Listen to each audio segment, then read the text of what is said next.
শিলিগুড়িতে আবার সোনার দোকানে চুরি। দোকানের টিনের চাল কেটে ভেতরে ঢুকে লক্ষাধিক টাকা স্বর্ণালঙ্কার নিয়ে চম্পট দিল দুষ্কৃতী।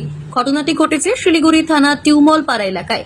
শিলিগুড়ি থানার খালপাড়া আউটপোস্টের 4 নম্বর ওয়ার্ডের এই ঘটনায় ব্যাপক চাঞ্চল্য ছড়িয়েছে। সকাল 10:30 নাগাদ দোকান খুলে দোকান মালিক দেখেন সিলিং ভাঙা অবস্থায়। এরপর দেখেন দোকানের স্বর্ণালঙ্কার সব উধাও।